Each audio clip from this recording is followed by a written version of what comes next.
What is up?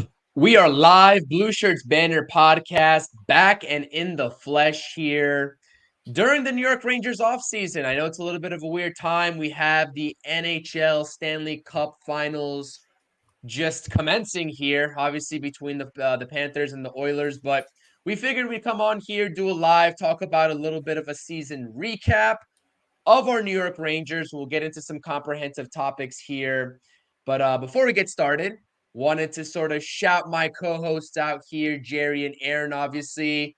Little bit of a breather here ever since we went live for the last post game of the season in that elimination game. Took some time, really thought about the season comprehensively, the Had a ups, mental the breakdown, downs, shaved my head, all you that know. good stuff. That's right. All that good stuff in between. So, Jerry, I guess I'll start with you. How are you doing today? Doing all right. Doing all right. I want to come out and say this for all my haters who aren't here because they're not playing the Florida Panthers anymore.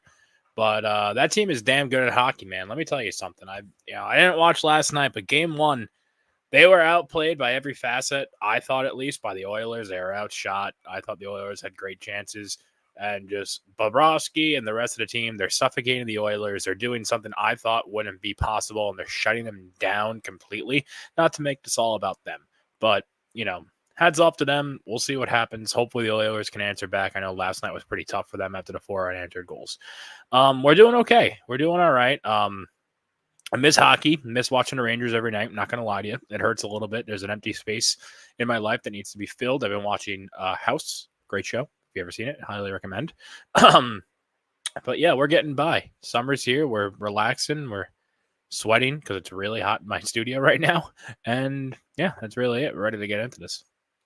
I'm so mad that we lost to the better team because I think we could have beaten this Oilers team. I don't know about that one. I was referencing them so much last night on Verizon Sports Network. Check that one out, the 5-hole. Well, me and Brandon. So yeah, that. Other than that, I'm doing all right. But listening to a lot of Rangers off-season stuff, seeing what might happen for us and what adjustments we need to make. Absolutely. That's what we're here also to just talk about here. Obviously, it's a little bit of a weird time. A lot of people, especially in the Rangers community, this fan base, are just getting over, I guess, the sort of elimination hangover, if you will. Want to shout out Patty as well for being a loyal listener of the Blue Shirts Banner podcast. Appreciate you not watching a bunch of dirty cats. Go Oilers. Absolutely. I think we can all attest to that. And we don't have those Panthers haters in the chat to go after Jerry tonight. Obviously, they got better things to do, like watch some Stanley Cup Finals games. But nonetheless, we have some topics here. We're going to make it short and brief.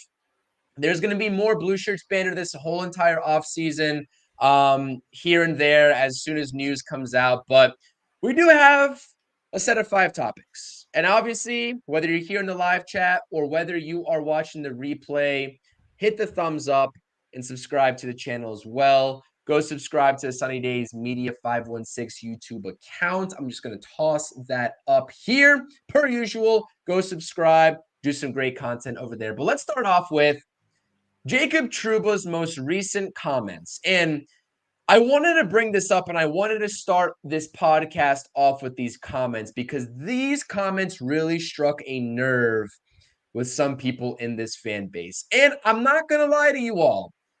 I kind of think it's deserving. Do you feel for the guy? Yes. But at the end of the day, you have a Stanley Cup final caliber team using an injury excuse. And I call this excuse because the facts are undeniable, right? He didn't look the same. He did scientifically, right, in fact, have, per the quote here, a kidney-sized bean, part of his ankle chunk, whatever you want to call it, off of his ankle, broke off. But how do you all react to a comment like this, especially during an exit interview, during a NHL playoff sort of run from Jacob Trouba, which wasn't quite good? I mean, I don't even know how else to describe this, but does this feel like an excuse in your mind, or is this inexcusable from Jacob Trouba? Jerry, I'm going to start with you because you look like you got a lot of, I don't want to say pent up anger, but maybe some choice words. I don't know. I'm curious. We haven't talked about this before offline, so I'm curious. What do you make of it? So you expect these things to come out towards the end of the season, you know? I didn't expect it from him. I'll be honest with you, I never once really looked at Trouba's play and said, "Oh, he has to be hurt." I just thought he had his head up his ass. And that's just me. I don't know if that makes me a bad person or what. But, you know, you look at guys who like Adam Fox, for example, not to switch gears here, but that's a man that clearly played hurt. I don't think he came out and said what was wrong with him or anything like that. I'm sure maybe, probably not because it's the NHL, but we might find out eventually. Um, he kind of, you know, with Trouba, I understand what he was doing. You're the captain of the team. You want to make sure you're there for your guys, especially in these moments where you need to be there for your guys. But the thing is, he wasn't. And you look back and there's, you know, it's hockey. You're supposed to be tough and you are tough. You're a hockey player. No one's going to second guess that about you. But there's a difference between fighting through an injury and being on the ice to help your team and then being a moron and doing this and then just being an absolute liability traffic cone out there in detrimental situations, causing bad turnovers and being, you know, a horrible defenseman that's really hurting your team more than you're helping your team.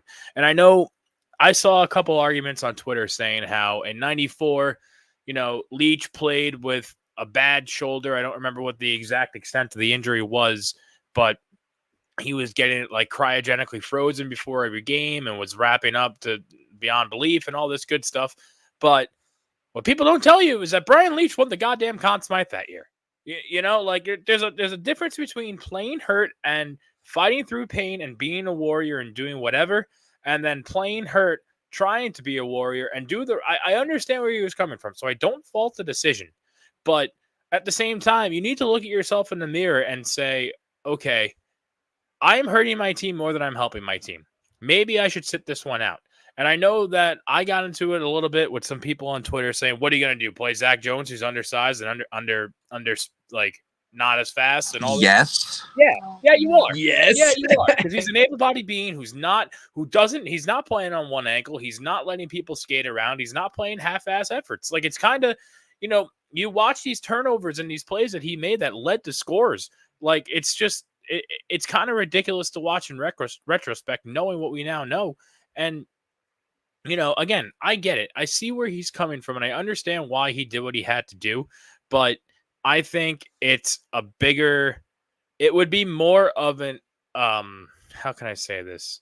An applauded move, I guess, would be the right word to use here. Probably not, but he would be held in a higher regard if he said, "I'm hurt, I can't play. I'm gonna take a breather, at least a game or two off." I think Adam Fox should have done the same exact thing and bring in somebody from Hartford to step in, despite them maybe even being undersized and not as fast and up to snuff or whatever. But that's kind of what you need to do. And it kind of also stems from the top here, where maybe Laviolette should have stepped in and said, "Look, dude, I get it. I see what you're doing, but we can't let you go tonight. We got to let you take this one off." You know, there was a couple stints there where it wasn't, you know, yeah, more noble works. There was a couple nights there where it wasn't back-to-back game, you know, every other night games where there was like a 3-night break. Just sit him down for one of those and give him like a 6-day rest. Maybe that will help him rehab at least a little bit, but I don't know. I wasn't that mad about it because everyone's playing hurt in the playoffs. That's just that's NHL hockey. That's how it goes. It's tale as old as time. But I'm just more mad at the fact that it's kind of a selfish move at this point to, you know, do something like that where you step in longer and just hurt your team like he did. What I don't appreciate though is um a lot of people were going after him. I know the Chicklets guys were giving him a real hard time and like went in hard at his wife and like everything like that. It's a little far. You don't need to be doing that. It is, after all, I know we all take this seriously. I know we love the New York Rangers. At the end of the day, it is just a game. These guys, this is their jobs. You wouldn't, if you were sick, you wouldn't go to work, or you wouldn't. And if you didn't go to work that day, do you want somebody from an unknown entity just that you don't even know calling out you and your family and what you do? No, probably not. It's a dick move. But like, I don't know. It sucks. It really does suck. But I do hope it gets better. And I do kind of take back all the MFing I was throwing his way. now knowing that he was injured, because I do firmly believe that if this wasn't the case, I don't think he would have been nearly as much as a liability. I still don't think he should be the captain of the team, but I do know that he's a better defenseman than what we saw in the playoffs. He was I agree with that. he was definitely trying to take a page out of Ryan McDonough's book, because that happened the exact same thing with Ryan McDonough in 2015, saying that he was pretty much on like one ankle, like the second one was just gonna fall off, and I was like, oh wow, we're just gonna repeat history, huh? But yeah, I mean, even though he was hurt, he was still making some boneheaded plays, some unnecessary hits that didn't need to be. I think he had 10 penalties overall in that series. So I don't know. I don't think that was more or less the injury. It was just kind of just getting lost in the sauce against this Panthers team. The thing about it is with Trouba is that the level of play from the Rangers with him on the ice in the regular season versus without him when he went down on March 8th, the level of play didn't really drop off. I mean, they went 9-2 without him on the ice following his injury. And then when he came back, they won 6 of 9 to close out the regular season. So, like, I mean, what kind of impact are we really talking about here? Especially when we talk about the defensive core in general. I mean, I don't know. And to just sort of go back on the statement as well, what you said from the Chicklets guys, like that, like it's too far to point stuff like that out. I mean, we see this all the time. Francisco Lindor with the Mets gets some unnecessary hatred, and by virtue of the way that sports fans are and just the sheer brutalness of it, like other stuff does not need to be involved, but people don't know how to not cross those boundaries, and it's a shame.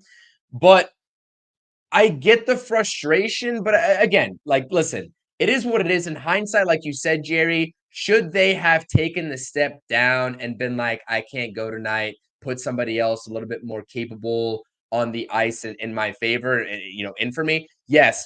But this is New York, man. This is a New York market. Do you not think objectively that this same fan base that is saying that he should have done that would have also turned around and said, wow, I can't believe this guy's not playing. This is the most important time for the New York Rangers in this season. 1,000%. 1,000%. Exactly. Myself included. Myself included. I'm not going to lie. Not knowing what we knew with it now, if I saw that happen, like, yeah, some captain this guy is. Like, I would have gave him shit and hand up. That's on me. But, yeah, you're damned if you do and damned if you don't. It's just the bottom line. Agreed. That's the bottom line.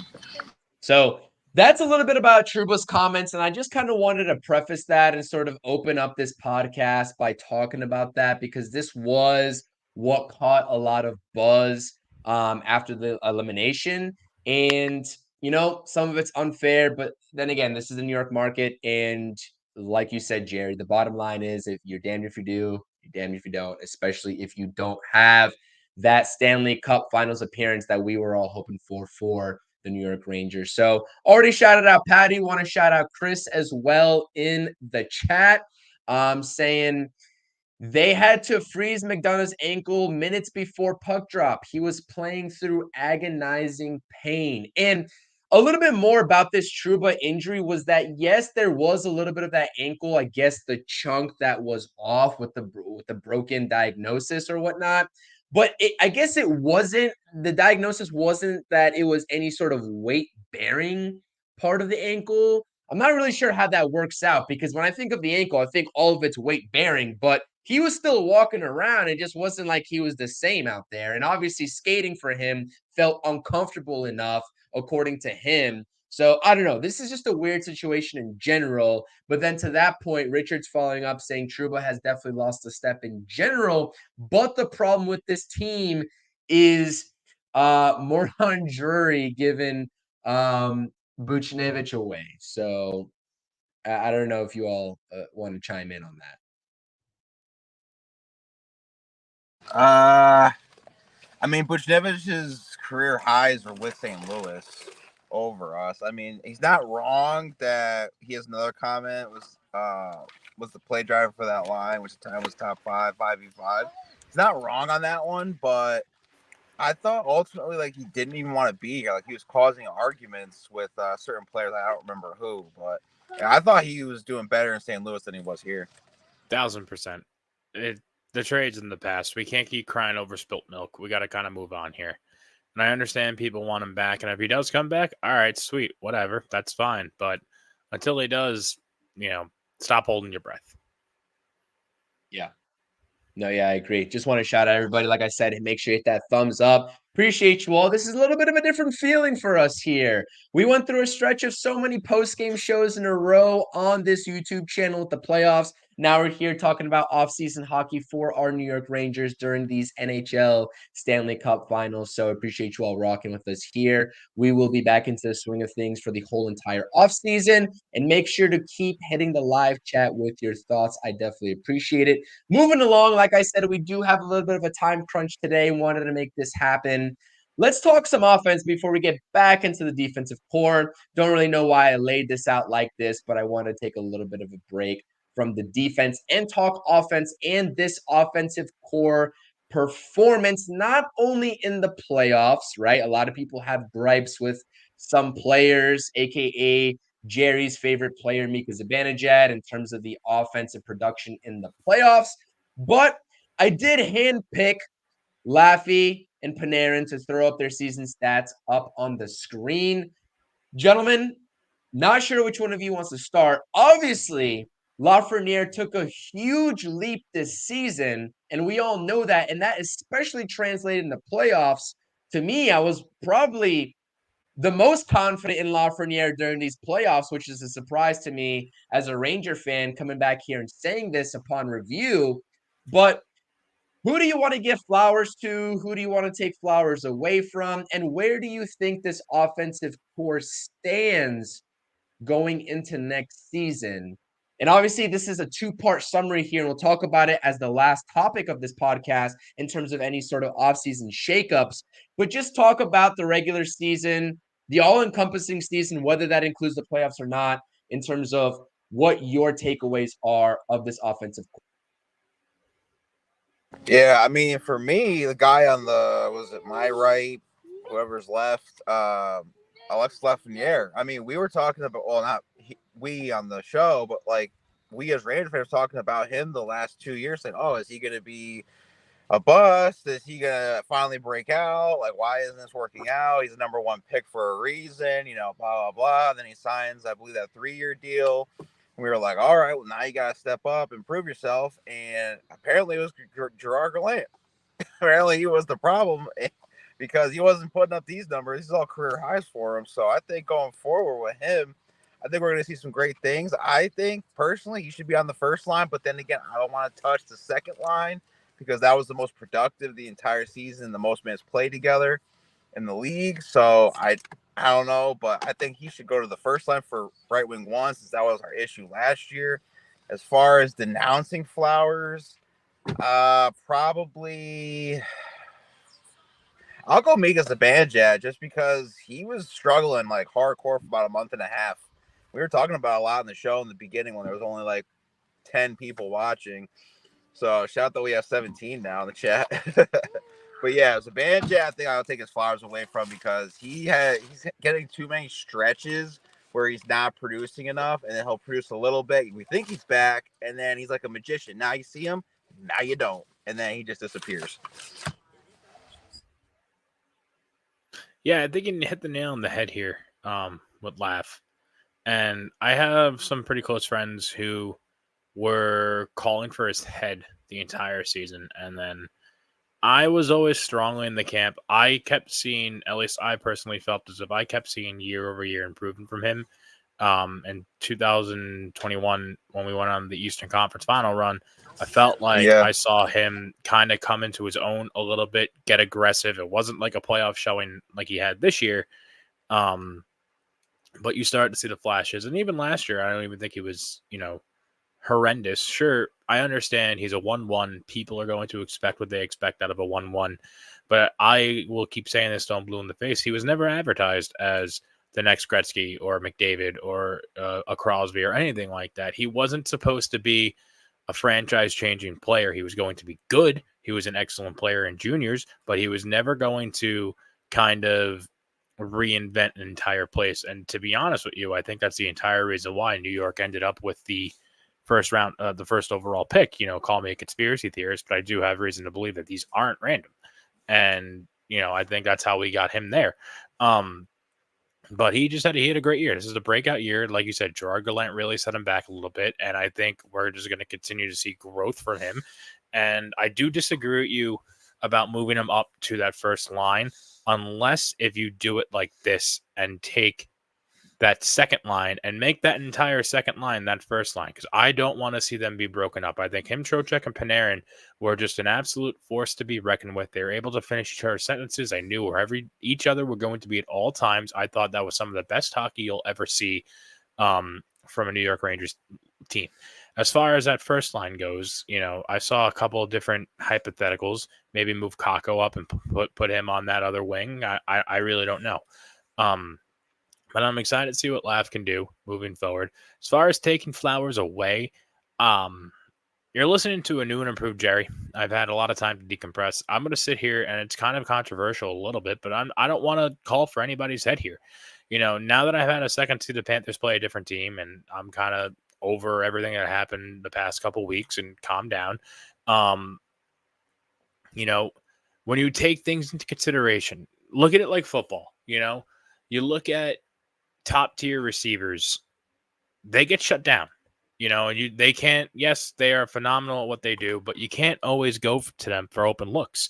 And if you think about things in terms of the playoffs, like, of course, teams are going to target Artemi Panarin. He's had 120 points. He's obviously the best player in the New York Rangers, so they're going to shut him down. And guess what? They did. And in my personal opinion, Panarin had, I believe it was 5 game-winning goals, and he did show up when it mattered the most. Unfortunately, not when it, other times, not including Game 6 of the Eastern Conference Final. Shit happens, whatever. But you can't really ask for too much more while this guy is just being shut down so bad that it allowed young Alexei Lafreniere to blossom into this phenomenal player. Look at Trocheck, look at Laf. These two players don't have the playoff series that they had if Artemi Panarin isn't as locked down as he was. And I think that explains why, the lack of production on his part. And then you go over to Mika, and I know him and I have had our choice words. I want to know what happened, because he was hurt. I don't know if it was a broken rib. I don't know what it was, but you can obviously tell ever since that cross check that he took where the stick got broken over his back, he wasn't the same. Whether it was against the Canes or the Panthers, it didn't matter. So I think something happened there. I thought for the first, let's call it the first 10 games of the playoffs, I thought Mika was pretty lights out, pretty reliable, always there and producing just about. And then after he got hurt, that was kind of it for him. It sucks. Thank you. That actually kind of means a lot. Devils fan, no offense to you, dude, but Devils fans can be scumbags. And thank you, because I know Devils fans and Islander fans are just preying on our downfall. So that's cool. I appreciate that. But yeah, I mean, sure, we can call for Mika's head if you really, really want to, but you have reason to believe that he's just going to come back stronger. And, he is streaky. You are correct about that, Aaron, but I'm not really, I don't want to call for a trade here. I don't think anything really needs to be broken up. I think Kreider and Mika are among the best dynamic duo that you can find. I think they know each other better than everybody. They're always working together very well. They just need a stable third, whether that's Kakko or whether you bring in a winger. Maybe it's Ottman. I've heard something that they might bring up Ottman for the first couple of games of the season. If he makes the opening day roster, put him on that wing in training camp, see how he fares, see how he does. And then if it works out, he's a mainstay. He makes the main roster. He's a first line winger. That's great. I think that would be awesome to see. I was hearing that too. Yeah, I think that would be good. I think that would be good. It's better than a Blake Wheeler or 100%. Absolutely. I think we'll get into the offseason moves in a little bit, but there's no reason to cry over spilt milk. It happened. It's done. It's over. There's nothing we can change. I think the same thing happened last year. Everyone's like, oh, this core, they're old. You got to get rid of them. Break up the team. Do this, do that. No. Mika's fine. Panarin's fine. Kreider is fine. If any New York Ranger fan that called for Artemi Panarin's head after he put up 120 points in the regular season is a moron. I'm sorry. I get it. I understand. It's what have you done for me lately? And we need to see production in the playoffs and this, that, and the other thing. The fact of the matter is you're not getting to the playoffs unless that Russian man puts up 120 points. He was a detrimental piece to your team throughout the entire regular season. And without that, what else are you going to do? You can't ask for more than that. You really can't. And Yeah, sure. I would love to see him be a superstar in the playoffs, but playoff hockey is completely different. And like I said, I stand by the fact that they were just shut down. They were played defensively very well, and that allowed other people to blossom. And I think it worked out to our benefit a little bit. I don't know. It sucks so bad being a fan of this team because when things are going great, we're on top of the world. It's unbelievable. And then we just overreact to the smallest little things. And yeah, okay, getting bounced in the Eastern Conference Finals for the second time in 3 years stinks. It does. There's no two ways about it. But the fact of the matter is, we were there 2 out of 3 years. That's phenomenal. Yeah, there are teams who haven't made the playoffs in 10 plus years. Okay, I think it's because we're original 6 team. I don't and care. They I don't expect care. more. When was the last time? The last original 6 team to win a cup was what? 2013. Yes. Yeah. So it doesn't matter. Original 6 team, you know me. I believe in original 6 supremacy. I truly do. But the fact of the matter is they haven't really been performing, and that's fine. But I'd 100% rather take a team that's always going to be in the mix and always be in the conversation than a Buffalo Sabres or an Ottawa Senators or Calgary Flames or something along those lines where it's hopeless. This team gives me a reason to watch 82 games a year, sit on my couch night in and night out at 7 p.m. and listen to Sam Rosen and Joe Micheletti call a game. And I love it, and I'll never trade anything for the world for it. And even when they suck, I'll probably still be doing the same thing. But the fact of the matter is all 82 of those games matter. They're a joy to watch, except for when we go on a month and a half long skid before the All-Star break. That sucked. But anybody who's not happy about this playoff run, you're an idiot. It was a hell of a ride. It was very enjoyable. It was a lot of fun. And yeah, it sucks we didn't come out on top, but shit happens. We'll be back next year. There's nothing to really worry about. Yeah, I agree with that. Absolutely. And like I said, we are here talking about the offseason. It's a little bit of a sour taste left in our mouths after that elimination. But you know what? We are here. You move on. We got it together, talking offseason. And we got a lot to talk about because guess what?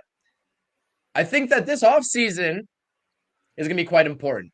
And Aaron, I know you're going to let sparks fly when we get to that last topic because you kind of alluded to the fact that you want to blow some things up in terms of this core and you think it's time. And I know Jerry's the opposite, so I can't wait for that conversation. But if you all are here in the live chat, whether you're on X or on YouTube, as always, shameless plugging, hit that thumbs up for us. Come over to YouTube, subscribe to the channel. If you are a New York Mets, I'm watching the Mets right now. If you're a New York Rangers fan, because it is Mets season, unfortunately, as the Marlins tie up the game, hit the subscribe button. We're going to be talking Rangers hockey. And guess what?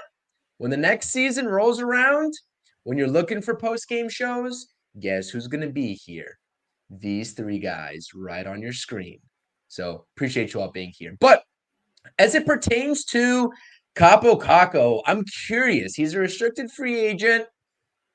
Really didn't have a good season in my estimation. I wasn't too impressed, especially with what we needed for the playoffs and come playoff time. That can be said for many players in the offensive category here for the New York Rangers. But I'm curious as it pertains to Kaapo Kakko specifically. What are you all thinking? Is he going to be back? Is he not going to be back? 1 year, prove it. It's a tough decision to make. Year, prove for the New York Rangers. Yeah, 1 year. Put him on a 2 year. See how he does, and then use him as mil. trade bait. This was his prove it, though, was it not? He was already on a prove it before. I mean, yeah, but he also got hurt. You got to keep that in mind. And I felt like he wore his injury on his sleeve a lot more than Trouba did. And I guess he did try to play hero. I don't know. He was never really out of the lineup after he came back. But, I don't know. You can kind of tell that things were just never the same after he went down with that injury. And again, Kakko's another one who I think has played well. He's a good defensive forward, yeah. And that's something we need. That's something you need when you have,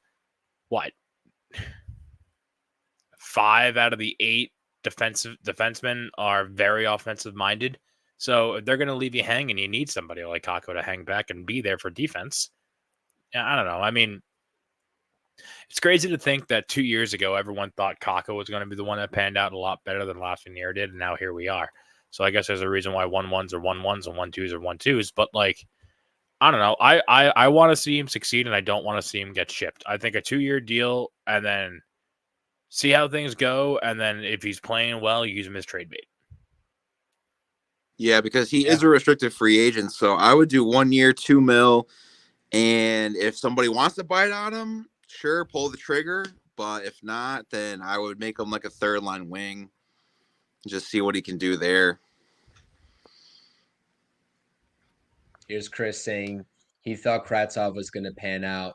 Oh, jeez. What a throwback. He might have if he didn't punch our goalie in the face.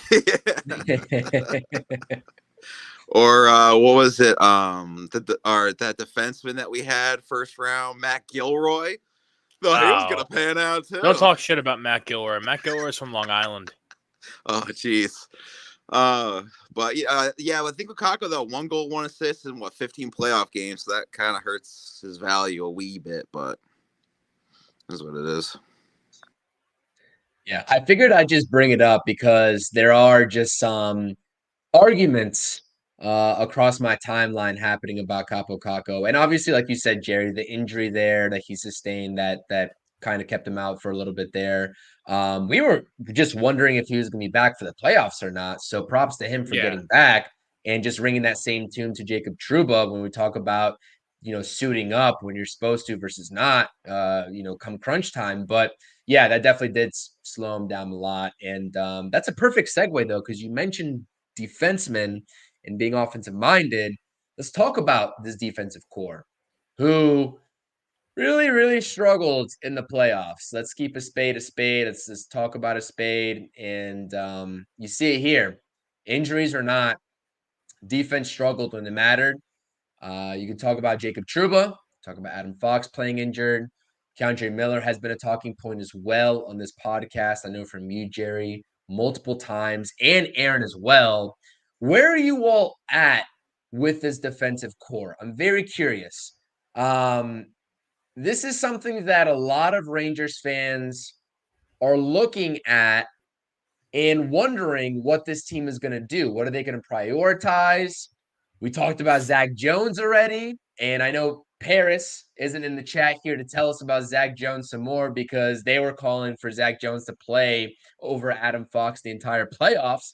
But what do you make of this defensive core, Jerry? Like, where do you, after this playoff run and watching them, where are you standing with them? Defense has been my number one complaint the entire season. And I think I can't sit here and try to play GM and tell you that we should do this, this, and this. I don't know. But the fact of the matter, what I do know is that, just to backtrack real quick to Chris. Yeah, Matt Gilroy is an Apple Core guy. Shout out the Apple Core. Long Beach, baby. No, I mean, defense has been a problem the entire season. And I think whatever they do, I don't know who's available or who we can get or what we can do. But I just know that things need to be tightened up. I think we need to kind of transition our defensive game as far as being offensive because we have plenty of those. We don't need to worry about that. Sure, the extra help is nice, but let's play some defense. We just need to be smarter. I don't know if that's going to necessarily be them. I know Keandre Miller is not exactly the smartest defenseman out there. I think I could play better defense than him. Trouba, obviously being Trouba, making his mistakes. Adam Fox, I'll give him credit where credit's due. I didn't think Gustavsson was as bad as people made him out to be, in my opinion. I think he was just on the ice for some bad goals again because he was paired with Trouba. And then who else is left? Who am I missing? Who are the other two? Or they only run 3 pairs? Lindgren? Oh, yeah. Well, Lindgren. I think Lindgren might be on his way out, whether it's been a force injury or they might even use him as trade. That's fine too. I think Lindgren's a hell of a player. I think he's a warrior, but the only problem with him is that he's just injury prone, and that's just because he puts his body on the line night in and night out. But I don't know what they can do. I just need to see defense get tighter because there's a lot of dumb mistakes that mini-mites could make.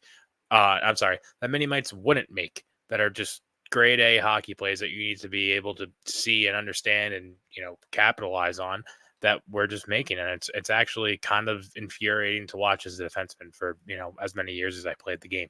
So I don't know. Hopefully they're just able to turn things around, whether that means trading Keandre for somebody. And, I'm not going to sit here and say I wouldn't hate to see Trouba go. I wouldn't. I understand it's going to be really hard, but if they did that, I wouldn't be upset about it just as long as the name Kreider, the rightful captain. But I don't know, man. I just hope they just need to figure it out. That's all I know. I think what they need to do, I keep seeing buyout Trouba, and it kind of works and it doesn't work at the same time.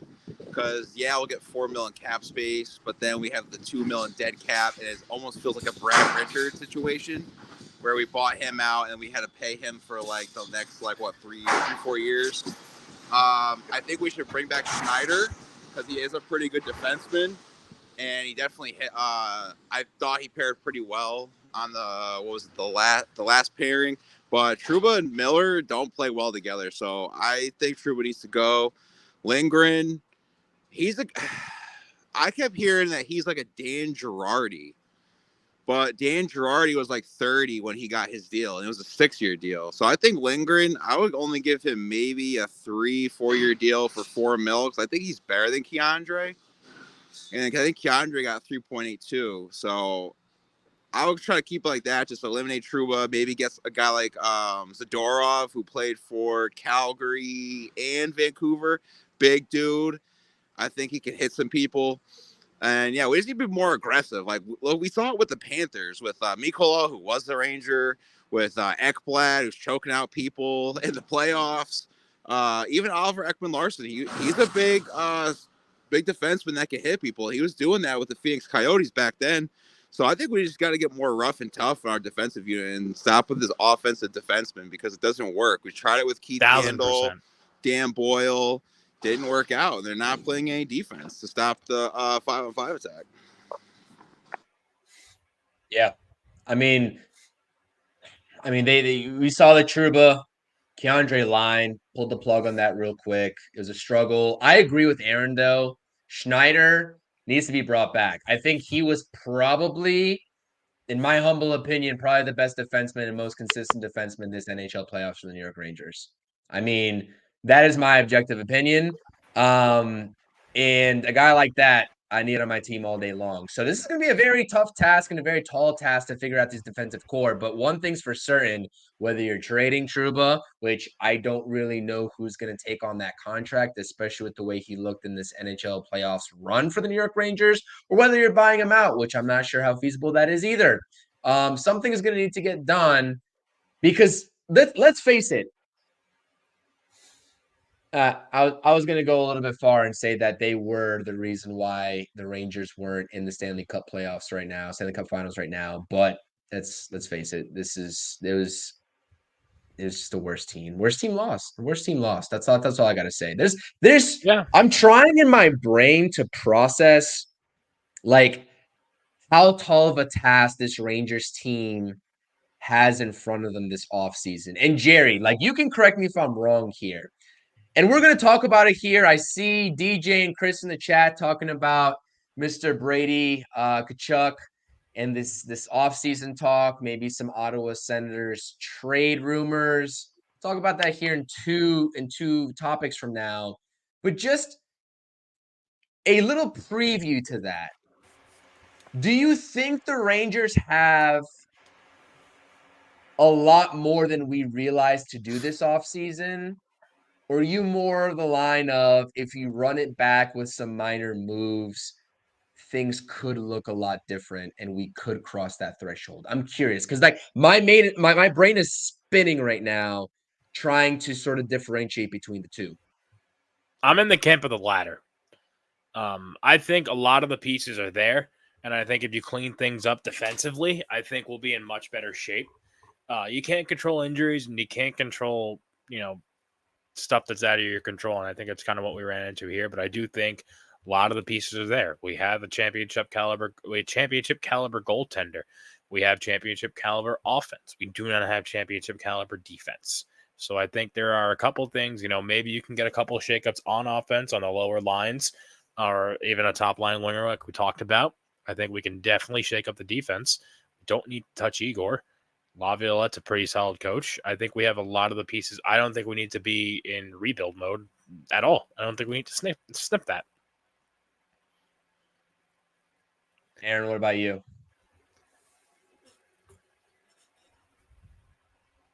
If I don't you're know there, if he's here, I know but Aaron's hard at work. Yeah. Sorry don't about that. No, you're good. No, so it's tough. I think we need to get if they don't want to put Laugh at the right wing one. I think we need to get a solid right wing one in this offseason. I think that'll solidify everything. I still like Osman coming up. I think he would be great on if they want to put him at the 3 or 4. That's There's a lot of great. talent down there. Yeah, exactly. We have Bedard hanging in the wing and Sakura. So I don't think we need to like I said in our last stream. I like to blow up. If somebody wants one of those guys, whether it's the Banter or one of the teams that he can okay with, I don't mind sending them just because it depends who it's for. And I keep hearing Bray to Chuck, it's not happening. Okay, Senators do not want to give him up. They literally made him a captain for a reason. I know he plays on a crappy team that's been rebuilding for like 10 years, but they're not moving him, and I don't think anybody wants to go to Ottawa anyways. So I agree with Jared. I think we just need to really much bolster up.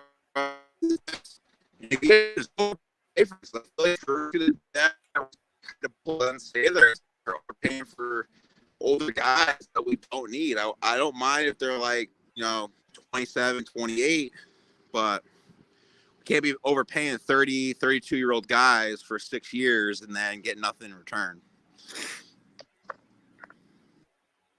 Yeah, that's very fair. That's very fair. And I was gonna save the Brady Kachuk commentary here because people in the chat, DJ and Chris, were talking about how those rumors were starting off with the Devils and potential trade talks just a couple of weeks ago, and now by virtue of the Rangers fans being Rangers fans throwing themselves into the mix of things here, that is, I would say, far-fetched, like Aaron's saying as well. I'm not sure if you're in that same line of thinking, but we might as well just air it out here while we're on the topic. Jerry, what do you think about that sort I of think we need to temper expectations.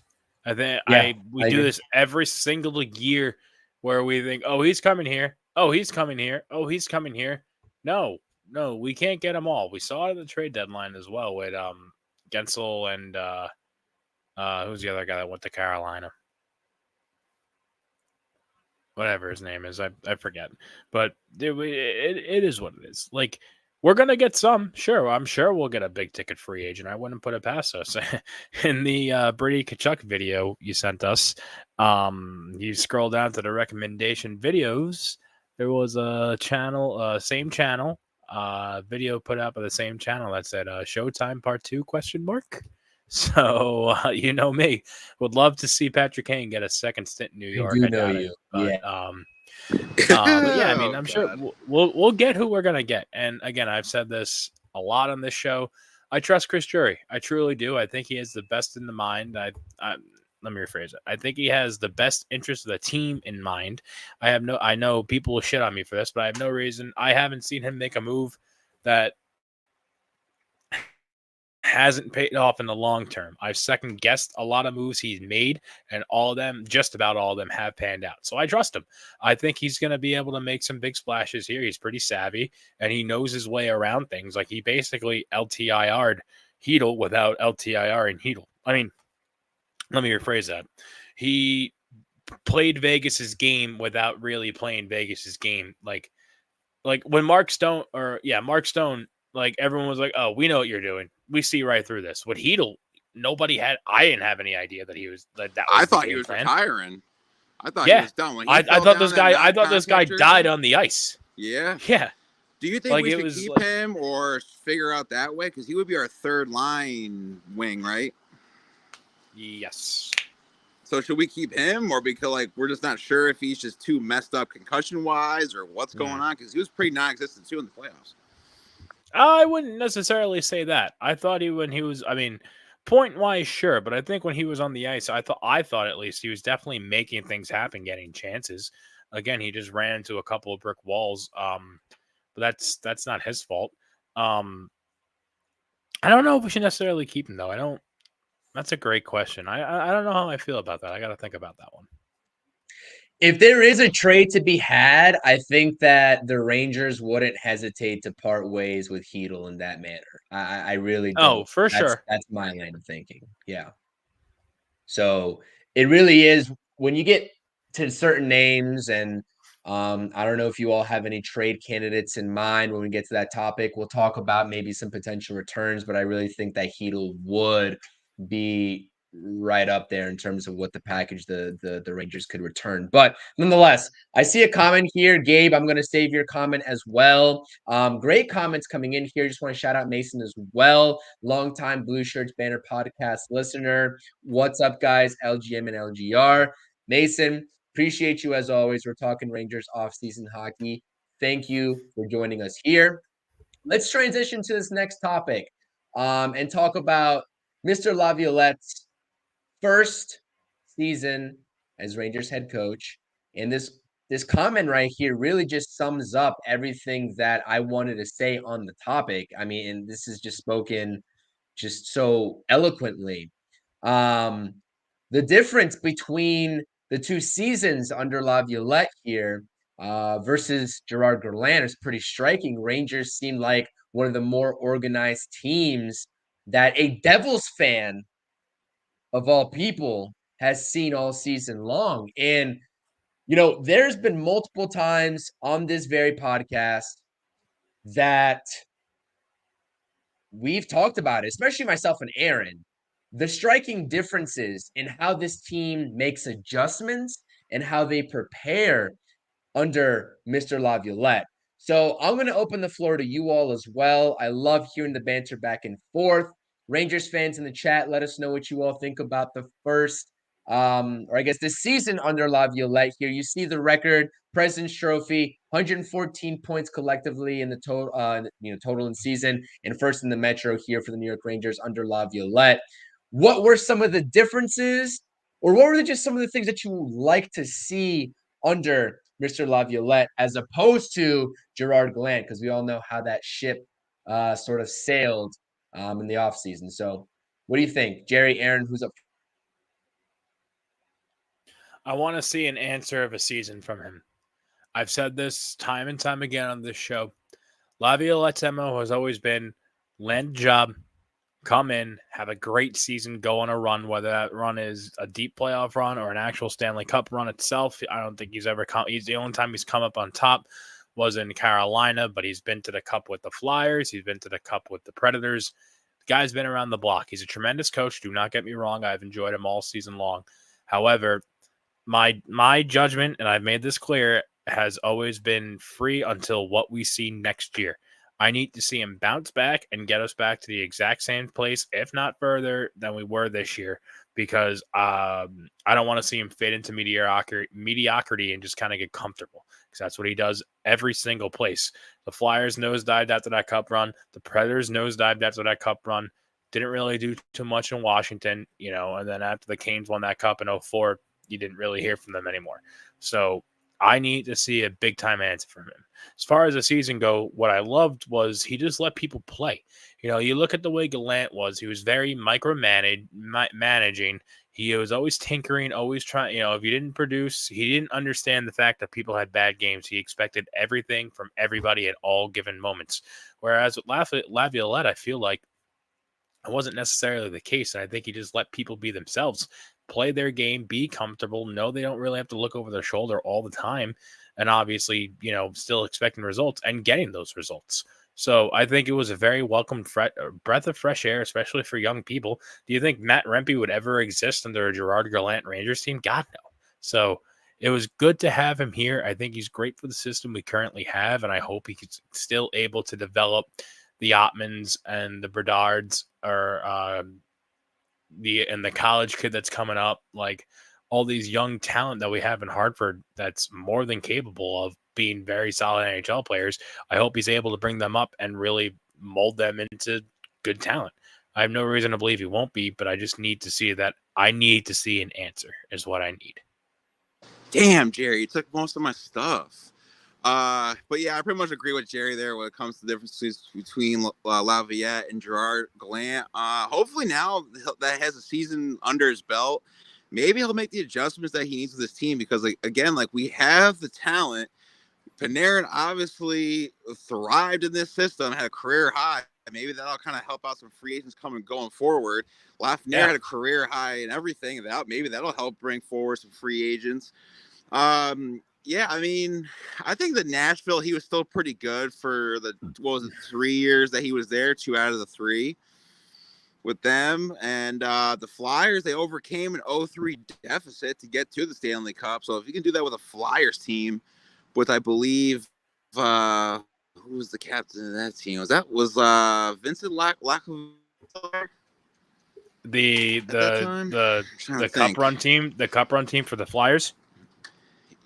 Yeah, I believe it was because Drew. they weren't good, but they weren't bad. Claude Drew. I believe it was Claude Drew. Yeah, so if he can bring that team, and he wasn't bad with Washington, it's just because they're just like the second oldest team, and eventually he's just trying to chase something that only one person has done. So I think with the personnel that he's had, and as long as we keep Nick Bonino on the couch and Tyler Pitlick in Hartford on the couch, I think we'll be all right. Because honestly, again, it's not too much roster reconstruction that he needs to do, and let's not forget the salary cap went up, boys. We're getting another $4 million on our salary cap, so that's at least 15 that we're working with. Yeah, that's good. I don't really understand salary caps. I'm not going to lie to you. I always turn that feature off whenever I play franchise mode, but that's good. Wouldn't that be lovely? We just open up the floodgates of James Dolan's pockets. That'd be awesome. But nonetheless, I think just to round this topic out, this is just always going to be very brief. I think it was a successful season in terms of actually seeing Laviolette and his system, his sort of approach with this organization. I think you have a foundation there, and it's nice just knowing that you don't have a coaching problem as opposed to when Gerard Gallant was here. Now you can actually focus on the actual roster construction aspect of things because more often than not, any guy that's going to play here next season that's already been here for this season is bought in or is going to buy in to this system that Laviolette has in place. And, that's one aspect of things. And then Chris is also saying in the chat that some of the defensemen just weren't capable of living up to the expectations of what Laviolette set in place there. But at that point, I think that's just a talent gap at that point. I don't think that's anything to do with not buying into the actual system or whatnot. But no, I think you have a solid foundation here. Coaching is obviously not the problem. The defensive core, like you said, Jerry, definitely is a problem that needs to be addressed. And I was very happy and pleased to see the way that Laviolette made adjustments all season long. And I'm looking forward to seeing, right, that sort of built, like the building, the stepping stone that you're alluding to here as the next season approaches us. But last topic here before we close things out and give some final remarks. This is the perfect comment that I kind of want to segue this topic to. Maybe a little bit of a look ahead. Like I said, this is just the tip of the iceberg in terms of the actual content that we're going to be doing during the off season as news comes out, as we get updates, as we hear rumors. We'll probably be putting together some podcasts, some live streams. So if you're in this chat, if you are new here and you're a Rangers fan, make sure you subscribe for more Rangers content. We don't just do regular season content. We will be here, whether it's sporadic, whether it's consistent, it's still TBD, but we will be here in the off season. So Gabe is saying in the chat, the question here for the New York Rangers, and this goes back to the point of, do we need major shakeups or do we need minor additions by subtraction? What can this team do to beat the Panthers next season? Because I think we all believe, right, in one aspect or another, that is going to be the team to beat in the Eastern Conference next season automatically. I mean, let's just keep it a buck here. That's the question for this next year. Panthers contracts are set for another year, assuming they bring back Reinhart. Yes. So that's the ultimate question. And I agree. And I don't know if we need to get into the weeds of what may or may not happen in terms of the actual targets, whether it be free agency or trade in this stream. We definitely will be doing so in a future stream, in a future episode. But just the closing remarks here of the differences in approach.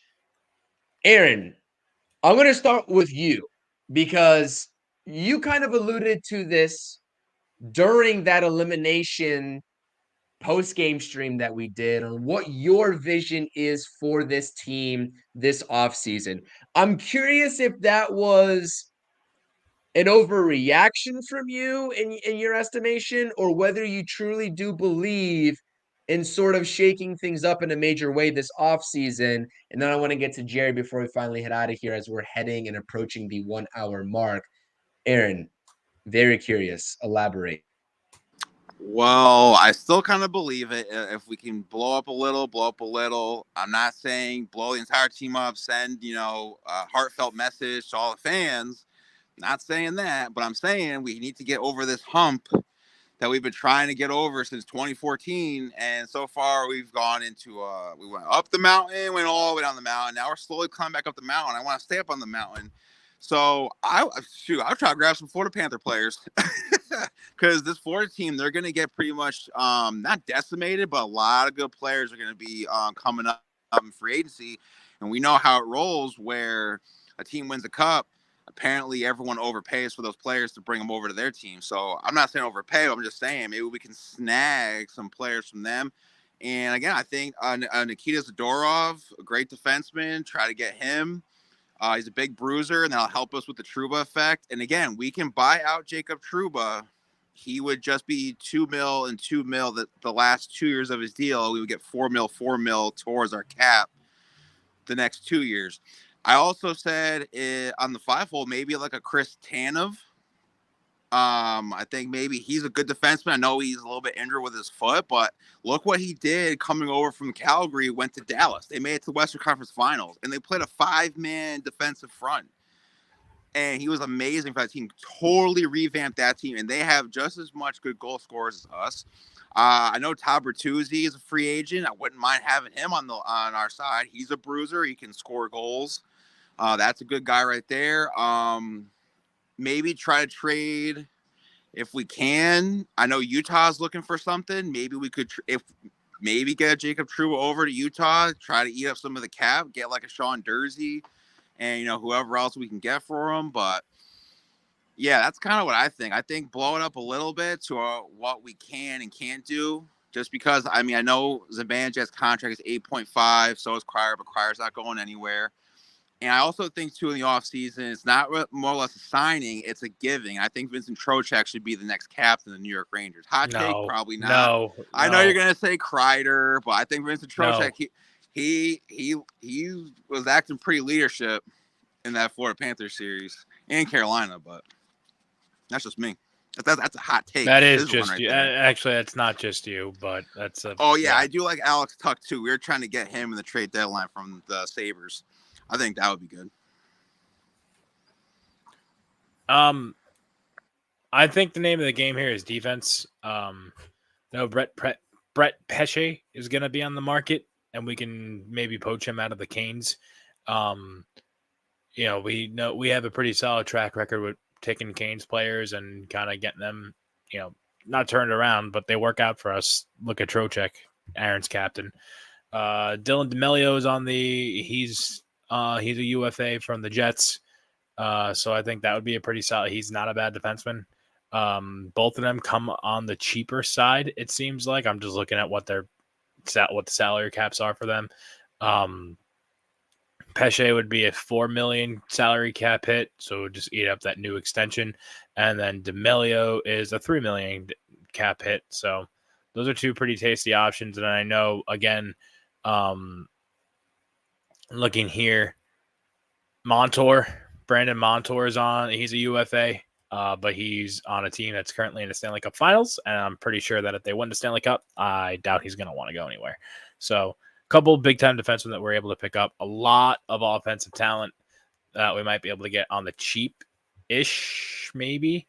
Stamkos is on the market. Lindholm is going to be on the market. Marchessault is going to be on the market. But these are all guys. Marchessault, you want to talk about a right winger to bring in for that first line. Jonathan Marchessault might not be a bad pickup. I'm not going to lie to you. But I think we can kind of steer clear of just these don't big overpay ticket. for him because he's 33. Exactly. these big ticket free agents, I think we don't need to really, really make like we don't need Jake Gensel. We don't need Lint. We don't need I still can't think of the other guy who was the other Sam Reinhart's also going to be a free agent too, but he's probably going to go back to Florida. Who was the other guy at the trade deadline that everyone wanted that the Rangers wanted? There's Gensel, and who was the other one?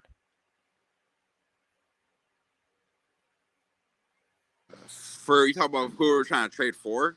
Yeah, there was two big Frank names. Petrano, Adam Henrique, Tuke was one of them. That's kind of really because Jake Gensel is kind of like the big prize. Well, they both went to the Canes. Who was the other guy that went to the Canes? There was Kuznetsov, but we didn't. we weren't trying to take on that contract. It's like 7.5. Okay, yeah. So yeah, I guess he's locked up though. Yeah, because they re-signed him, right? No, I think he's a free agent. Oh, is he? Yeah, he only had that 1 year. That's why the Capitals like, oh, we'll just give him to anybody. No. Who else? I'm looking at. There's a lot of names on here. Matt Duchene's a free agent, like he said Corey before. Perry's a free agent. Yeah. But like you said, we can bring back what's his name? Where is it? I just saw it. Tony DeAngelo's a free agent. We could bring him back for defensive help. Oh, stop. Oh, stop. But I don't know. I mean, there's a lot of room here. A lot. I'd be surprised to see what they do. Again, I don't like this because it's all wish list, and we think we're getting everybody. So I've learned to manage my expectations and just let Chris Drury be Chris Drury. We'll see what happens. I don't know. I want a defenseman that's going to make our defense better. I just want our defense to get better this year. That's my only off-season wish that I have on my list, because without it, we're not going to get anywhere. Thoughts on DJ's comment here? I like it. I like him. I have no problem with him. Further reinforces the point from Jerry that quite literally New York Rangers fans and New York sports fans in general, this flows down to every single New York sports fan base. We think we're getting everybody and anybody, and simply not the case. So it's all what ifs. It's going to be what ifs all off season until the news officially drops. We'll be July here talking 1st, about baby. it. That's right. We'll be here talking about it. Rest assured, this is a little bit of a, I guess, premature off-season stream. I didn't want to make this the major part of the stream. This is just the sort of the tip of the iceberg in terms of just some initial discussions. Wanted to talk about the defense, the offense, La Violette. That was really the bread and butter of today's stream. But like I said, we'll be here. Appreciate you all tuning in. That's all we got. Appreciate Aaron, as always, making things work out at the workplace, joining us on and off camera as best as he can. You're on mute though. You're on mute. Jesus. That's the first time it's happened. Yeah, so if anyone wants to sponsor us, pay us to do this. I'll quit my job today and there you go. Done. That's right.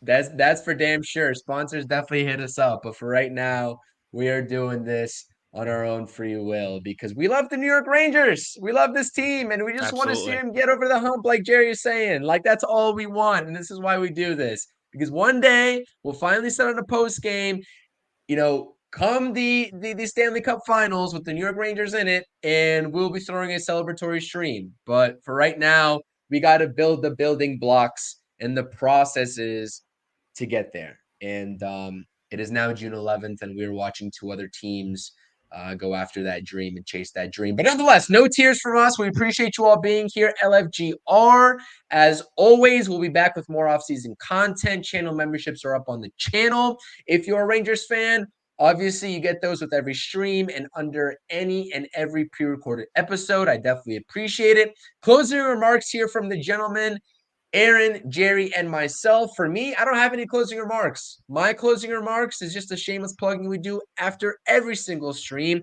Hit the thumbs up, subscribe to the channel, not only mine, but also the Sunny Days Media crew over there on their channel. And this is going to be a long and grueling offseason, but guess what? Believe in Chris Drury.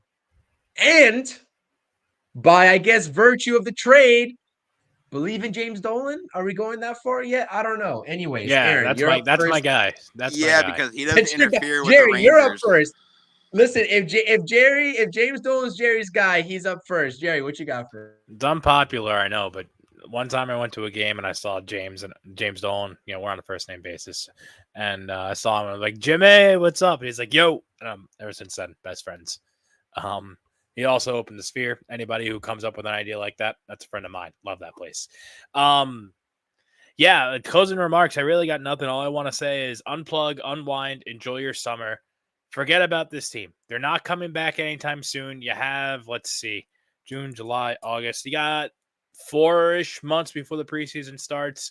Enjoy your time. Watch some baseball. Go on your vacations. Go to the beach. Play some golf. Do whatever. Unwind. Keep your ear to the ground. Listen to what's going on come July 1st. Obviously, when big stuff happens, like Chris said, we will be here. We appreciate you guys tuning in as always. Be sure to watch, like, comment, subscribe, do all that vlogger stuff that we always have to promote. Turn on your notifications because when things do happen, we will be right here live recapping and going over stuff, what they mean, blah, blah, blah, all that good stuff. But yeah, I hope everyone has a great summer. We really appreciate your unbridled support all season long, through the good, through the bad, through the ugly, through the highs, through the lows. It was been a hell of a ride. We had a blast and can't wait to come back next year bigger, better than ever. And let's go Rangers, baby. Yeah, pretty much same. Again, make sure you guys subscribe to both these guys' channels. They all have good work, especially from CP and Jerry when they're on their stuff for football, Mets, anything. They got Mets stuff on Sunday's media, like everything that these two guys have done. Great stuff, great graphics, great talk. Had a blast doing Blueshirts Banter. This was kind of like this minuscule thing going on. And then we got 3 episodes in, and it just kind of went off. So appreciate all that. For all the Rangers fans out there, just RELAX. This is Lafayette's first year constructing what he wants for the team. Everything's going to go smoothly. And I appreciate to DJ Enelman 7, who says, well-spoken pod here. I love talking hockey. It seems healthy for me to go out of my way to tune into. Appreciate that, especially from a Devils fan. No, Yeah. I don't see a lot of those on Twitter. But, yeah, that's pretty much it. And, again, LFGR. LFGR, baby. That's it from us. CP, Jerry, Aaron. Obviously, this is refreshing talking Rangers hockey since the elimination game. Make sure you tell your friends, even if they're not fans of the Rangers. We conversate with Devils fans, Islanders fans, the whole 9 yards. Make sure you subscribe to the channel and come back with us because guess what? Like Jerry said, we'll be here all off season. Turn those notifications on, baby. LFGR. Catch you all the next time. Peace.